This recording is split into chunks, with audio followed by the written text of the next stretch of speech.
अगर कोई पूछे ना कि कमबैक किसे कहते हैं, इसकी डेफिनेशन क्या है, तो उसे ना ये कहानी सुना देना। देखो कमबैक की स्टोरीज बहुत सारी हैं, लेकिन जो स्टोरी अभी मैं आपको सुनाने वाला हूँ ना, इसकी बात ही अलग है और इसका कारण भी मैं आपको वीडियो के लास्ट में बताऊंगा। एक दौर था जब बच्चे से लेकर बड़े तक हर कोई एक ही बीट पर नाच रहा था। शादियां हो चाहे पार्टियां हो, एक ही बंदे का गाना बजता था। लोग इतने पागल थे कि इसके गानों के चक्कर में कईयों ने तो पीना और कईयों ने दिल खोलकर जीना तक शुरू कर दिया था। कुछ सालों तक इस बंदे का क्रेज रहा, इतना कि लोग इसके अगले गाने का इंतजार करते रहते। बच्चे तक इसके गानों का दिन भर रट्टा मारते। और ये बात उस वक्त की है जब ये ट्रेंड व्रेंड का कोई जमाना ही नहीं था। लेकिन उसके बावजूद जो भी अगला गाना इस बंदे का आता वो ट्रेंड बन जाता और हर किसी की जुबान पर वही गाना रिपीट होता। लेकिन फिर अचानक से ऐसा क्या हुआ कि ये बंदा एकदम से गायब ही हो गया। ऐसा क्या हुआ कि पैसा और शोहरत सब कुछ अचानक से खत्म हो गया, काम मिलने बंद हो गए और इसके गाने आने भी बंद हो गए और धीरे धीरे करके लोग भी इसे अब भूलने लगे। वो कहते हैं ना कि दुनिया हमेशा उगते हुए सूरज को सलाम करती है, डूबते हुए सूरज की कोई वैल्यू नहीं होती। ये भी कहते हैं कि सक्सेसफुल होना ही काफी नहीं होता,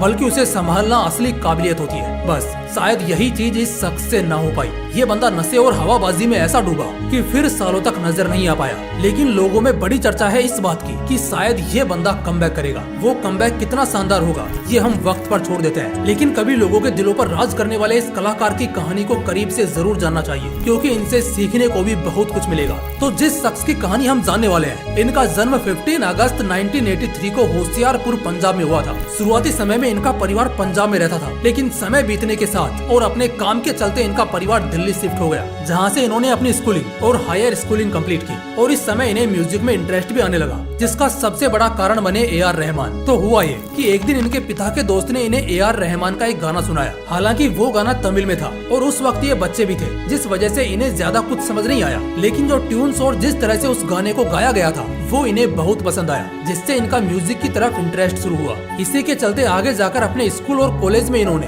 म्यूजिक से रिलेटेड इवेंट्स में पार्टिसिपेट करना शुरू किया और छोटे मोटे सॉन्ग्स भी लिखने लगे, जिस दौरान इन्हें अपने दोस्तों से बहुत वाहवाही मिली। इसी चीज को अपना मोटिवेशन बनाकर इन्होंने अपनी ग्रेजुएशन म्यूजिक के फील्ड में ट्रिनिटी स्कूल UK से करी और फिर इंडिया लौट आए, फाइनली म्यूजिक में अपना हाथ आजमाने के लिए, जहाँ शुरुआती समय में एक कई सॉन्ग्स के प्रोड्यूसर और कंपोजर की तरह काम कर रहे थे। लेकिन इन्हें इतना तो क्लियर था कि इन्हें इसी में नहीं रहना है। धीरे धीरे इन्होंने कुछ सॉन्ग्स बनाना शुरू भी किया, जहाँ शुरुआती समय में इनके सॉन्ग्स ज्यादातर देशभक्ति और महान लोगों पर होते थे, जैसे कि भगत सिंह और दूसरे कई महान शख्सियत पर। लेकिन ऐसे सॉन्ग मार्केट में सभी बना रहे थे, जिस वजह से इन्हें इन सॉन्ग से जरा भी सक्सेस नहीं मिली और उल्टा कई सॉन्ग्स तो फ्लॉप हो गए। जिसके बाद वो इस तरह से सोचने लगे कि आखिर कैसे सॉन्ग्स बनाए जाएं जो कि सबसे ज्यादा यूथ को पसंद हो। उन्होंने एक दिन कुछ बच्चों को फॉरेन सिंगर के गाने सुनते हुए देखा, जिसमें उन्होंने गौर किया कि बच्चों को ये तो समझ नहीं आ रहा है कि वो सिंगर क्या गा रहा है, लेकिन वो उस गाने की बीट्स पर नाच रहे हैं। इसी से इंस्पायर होकर उन्होंने पंजाबी सॉन्ग को अंग्रेजी बीट के साथ बजाने का सोचा। एक तरह से हिप हॉप को पंजाबी सॉन्ग के साथ जोड़ने का आइडिया, जो कि वैसे तो बहुत अलग आइडिया था, लेकिन उतना ही मुश्किल भी, क्योंकि किसी ने ऐसा कुछ भी नहीं सुना था। इसलिए ऐसा नहीं था कि बस ये आइडिया आते ही सब कुछ एकदम से सही हो गया। ऐसा कुछ आज से पहले किसी ने नहीं सुना था, जिस वजह से इस तरह के गाने बहुत रिस्की थे। ऐसे गाने फ्लॉप होने के काफी चांसेस थे,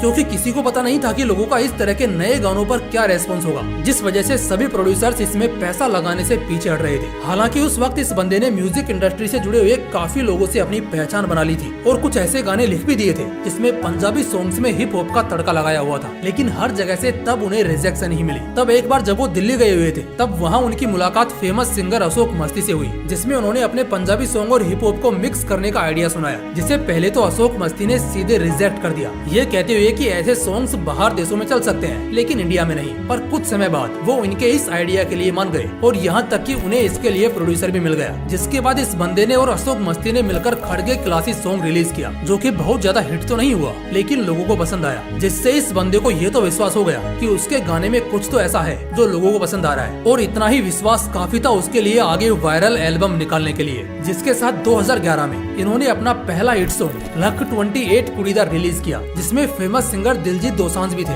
और ये गाना रिलीज के साथ ही एशिया के टॉप सॉन्ग्स के लिस्ट में आ गया, जो कि उनके करियर के लिए एक किक स्टार्ट पॉइंट था। लेकिन आगे जो गाने रिलीज करने वाले थे उसके लिए कोई भी तैयार नहीं था। 2011 के एंड तक इस बंदे ने इंटरनेशनल विलेजर नाम से एक एल्बम रिलीज किया, जिसमें टोटल 14 सॉन्ग्स थे और उसका पहला ही सॉन्ग था ब्राउन रंग, जिसे सुनकर तो मानो पूरा यूथ पागल सा हो गया था। हर जगह सिर्फ इसी बंदे का गाना गूंजने लगा और रातों रात इस बंदे ने अपने इस एल्बम से पूरे इंडिया के म्यूजिक इंडस्ट्री को कैप्चर कर लिया। जहाँ देखो वहाँ पर लोग सिर्फ ब्राउन रंग सॉन्ग सुन रहे हैं और शेयर करते नहीं थक रहे। इसके बाद तो मानो इसने कभी पीछे मुड़कर ही नहीं देखा। एक के बाद एक आगे अपने सक्सेस की आग में घी डालने जैसा काम करते हुए डोप सोप, देसी कलाकार, ब्लू आइज और ऐसे ही अनेकों हिट सॉन्ग्स निकाले जिन्हें लोग बार बार सुनने से खुद को रोक नहीं पा रहे थे। इस चीज का अंदाजा आप इस तरह से लगा सकते हैं कि 2011 और 12 के आसपास, जब ना तो हमारे देश में इतना ज्यादा इंटरनेट का क्रेज था और ना ही किसी के पास अच्छे फोन्स थे जिससे वो इंटरनेट चला सके, उस टाइम पर इस बंदे के सॉन्ग्स मिलियंस हिट करते थे। इसी के साथ 2012, 13 और 14 में इसने जो सक्सेस देखी इसका अंदाजा लगाना भी मुश्किल है। पर इसी दौरान इनके साथ ऐसा कुछ हुआ कि इनकी हालत इतनी बिगड़ गई कि हर अगले दिन वो अपने सामने अपने मौत को देखते थे। और इस हालत के पीछे का कारण था बायपोलर डिसऑर्डर, जो कि एक ऐसी बीमारी होती है जिसमें किसी इंसान को हजारों तरह के अलग अलग थॉट्स आने लगते हैं। सुसाइडल से लेकर अजीब अजीब तरीके के थॉट्स दिमाग में गूंजने लगते हैं। हालांकि इससे पहले ये ऐसे मेंटल प्रॉब्लम्स पर बिलीव नहीं करते थे। उन्हें लगता था कि सिर्फ फिजिकल प्रॉब्लम ही होती है और बस यही प्रॉब्लम है, यानी कि बॉडी में जो प्रॉब्लम्स होती हैं बस यही रियल प्रॉब्लम्स है और मेंटल हेल्थ जैसा कुछ नहीं होता। लेकिन जब अचानक से उन्हें ये मेंटल इश्यूज हुए तब धीरे धीरे उनकी कंडीशन बहुत बिगड़ने लगी। शुरुआत में तो उन्हें ये भी नहीं पता था कि उन्हें ऐसा कुछ डिसऑर्डर हुआ भी है, लेकिन समय के साथ उनकी हालत इतनी बिगड़ गई कि वो अपने फैमिली मेंबर्स पर भी शक करने लगे कि ये मेरे असली फैमिली मेंबर्स है भी या नहीं। और यही बायपोलर डिसऑर्डर का सबसे खतरनाक फेज होता है। आप कितने भी मेंटली स्ट्रॉन्ग क्यों ना हो, लेकिन आपके दिमाग में एक ही वक्त पर इतने अजीब और अलग अलग थॉट्स आने लगेंगे कि आप उन्हीं में कंफ्यूज होकर अपनी मेंटल स्टेबिलिटी खोने लगोगे। हालांकि जो एक चीज काफी कम लोगों को पता है कि इसने अपने इस डिसऑर्डर का सबसे बड़ा कारण खुद का ईगो बताया।